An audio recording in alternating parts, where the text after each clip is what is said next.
I don't make these videos because I think that I'm some sort of revolutionary genius.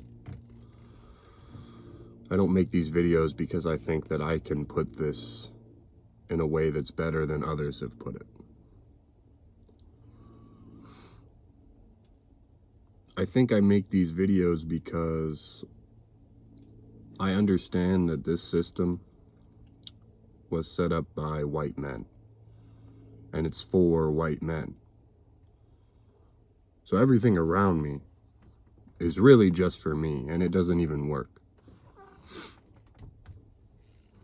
And every capitalist always tells me the same thing, that I should just go own a business. And I probably could, because I'm going to face a lot less scrutiny, and I'm going to have a lot more support than other people. But ever since even when I was young, and I would tell people that this doesn't make sense, everybody should get paid equally, they told me, oh, you'll understand someday. Someday you'll understand. No, I do understand. I understand you want me to exploit people. You want me to exploit my brothers, my comrades. Not once have I ever thought that I wanted to do that or made a plan to do that. It just doesn't make sense to me.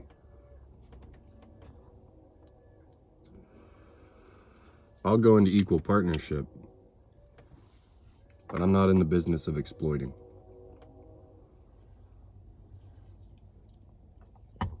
I know what it's like to be exploited. I know what it's like to have a job, to hurt your back, doing something outside of work, like moving a couch in my case.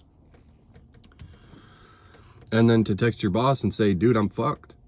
I've been working for you for almost 3 years straight. I'm fucked now. I can't work for a while. My back's messed. And I'm getting crickets.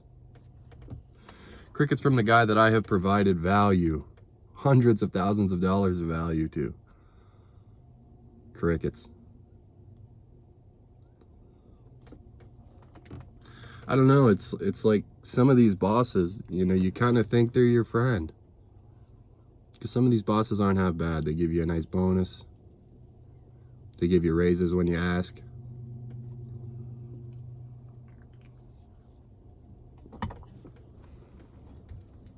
But the reality is, no matter if you're getting paid $15 an hour or $35 an hour, you're not getting paid for your value, which is what you are providing the world. Someone else is taking it.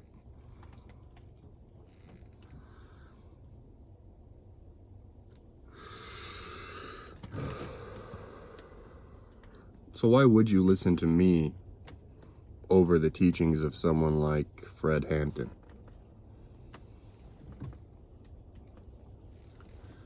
There's people out here who legitimately think Fred Hampton is some kind of criminal.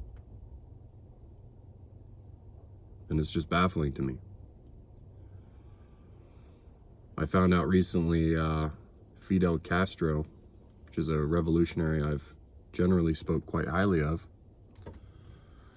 actually helped the US government and collaborated with some other governments to help return a Black Panther member.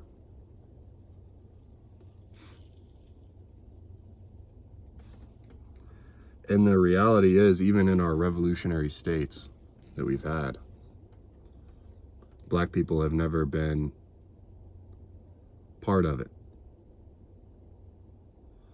Native Americans have never been seriously part of any sort of negotiation. We just treat them like they're less than and do whatever the fuck we want. And I don't know, some people view that as something to be proud of.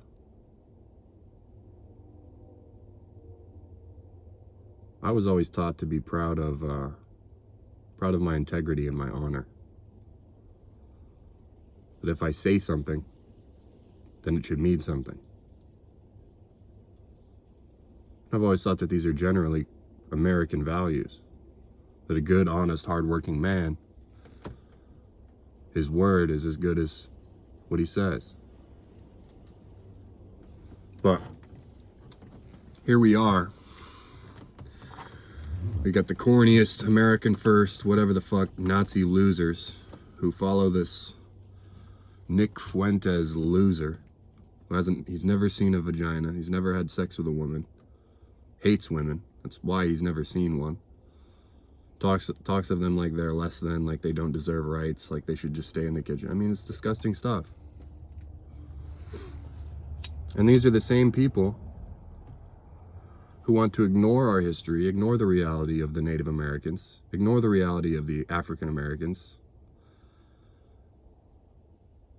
and just talk about how it's all in the past. We conquered. And in the same breath, they'll claim that they are against Zionists when Zionists are just the same party that they are. You want to do what the Zionists are doing here to Mexicans and black people. So why would you ever think that this guy is somehow anti-Israel? He's paid by Israel, you fucking dorks.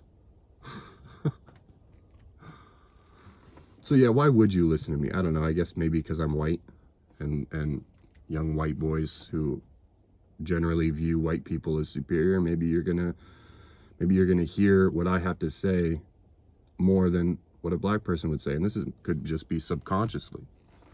You know, I grew up around a lot of this racist shit.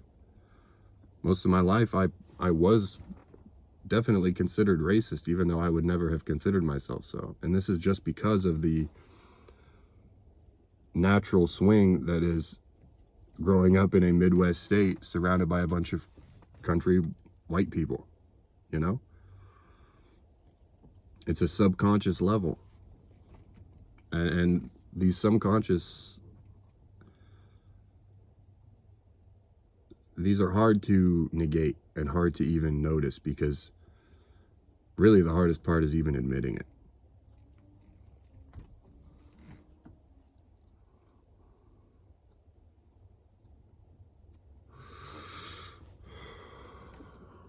It's hard to admit that most of our history is disgusting.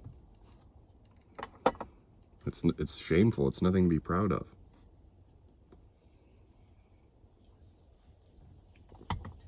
You know, Christopher Columbus, we're taught that this guy was a cool guy. No. He was a rapist, a pillager, an evil, evil, evil human being, and everyone else around him were evil.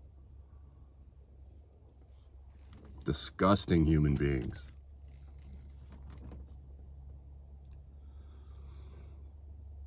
And we're supposed to be proud of this. And they need this to continue their terror, to continue in Venezuela. They need unequivocal support. They need your unequivocal support. And this is what religion is. This is what the church does. Don't think for yourself. Trust God. Trust Reagan. Trust Nixon. Trust Trump. Put your faith in God and leave it to Him. I think you should put your faith in yourself, because that's really all you got out here.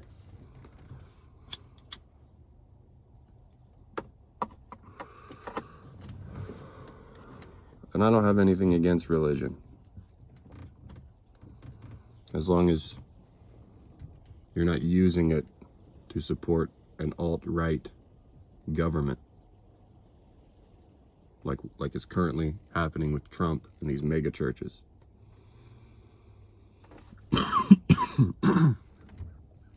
If you believe that man is a Christian, I'm just going to assume you're not a Christian and you're not serious at all about religion. You're a joker.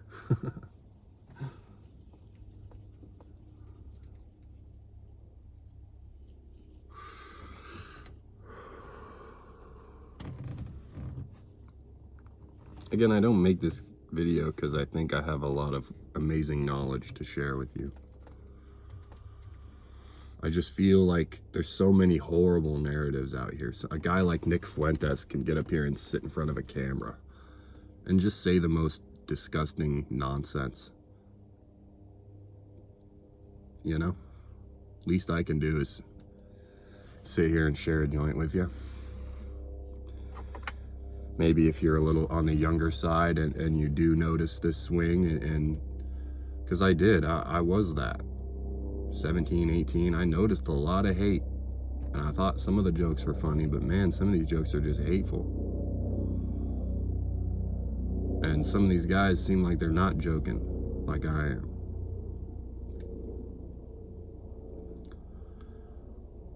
And really you start to get into it, and you know, back then, of course I hated the idea of communism, hated it. It's a good old American boy. Fuck those commies. You know, it turns out, guys, the state that's been doing all this bullshit to us, the government that's been lying to us straight for none, it turns out they lied about communism too. Who'd have thunk it?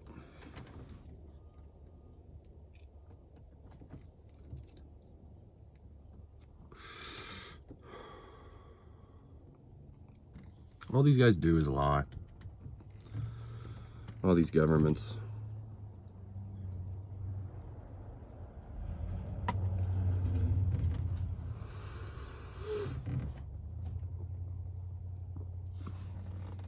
Fox News is talking about weapons of mass destruction in Venezuela.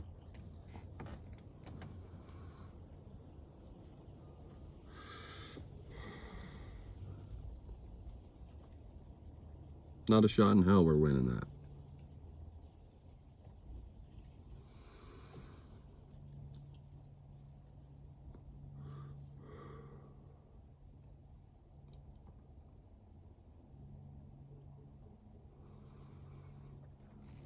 And if we do, it's not a win.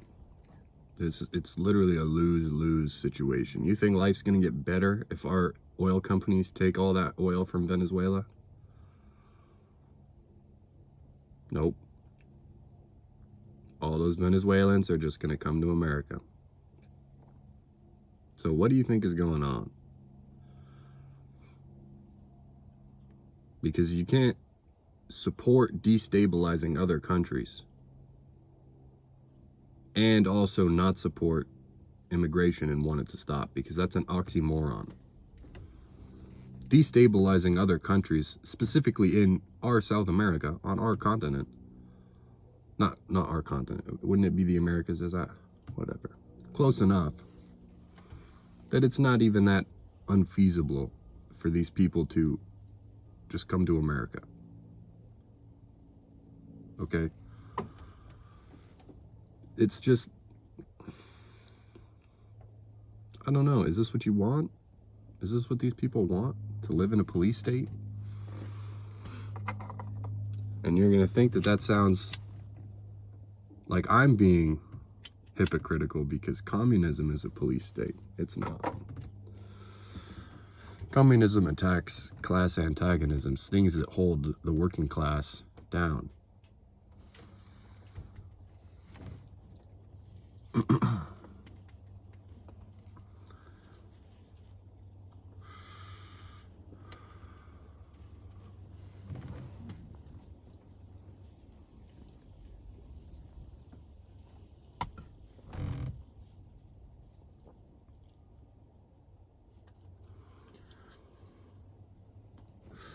I see a lot of people defend Stalin, and after all the history, I do agree.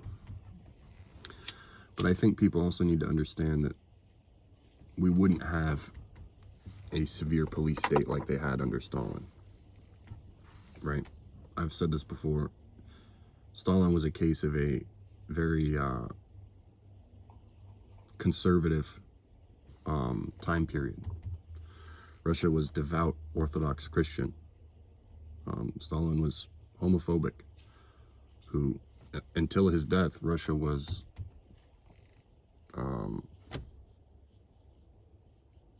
the USSR, it was illegal to be gay, right?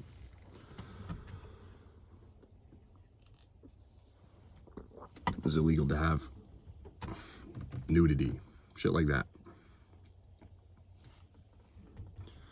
But we have to understand that this isn't the kind of police state that you face under fascism, and that people are going to face under Trump, and people are going to face now in Chile, and people are going to face now in places like Europe, where they are now forcing ID verification for stuff like YouTube. You might not even be able to watch this video if you don't put your ID into YouTube. How crazy is that?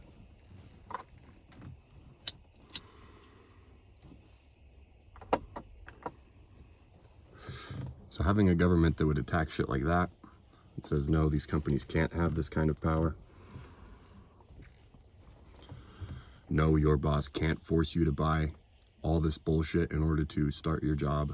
They actually have to give it to you. No, that guy can't sue you for this when you've already provided them with labor and materials. That's ridiculous.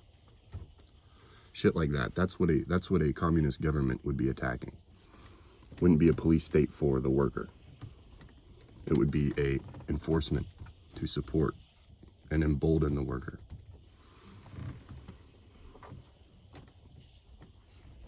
And let's not act like it's impossible for this to happen. But Marx is clear. You have to win the battle for democracy first. Because they're not just going to hand this over.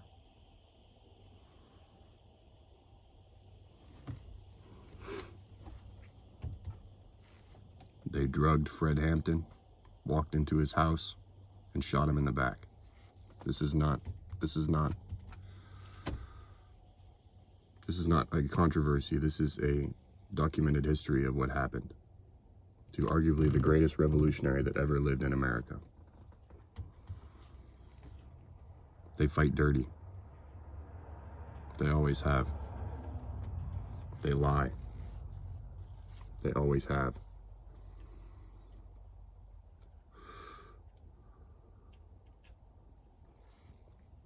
This is just how it works.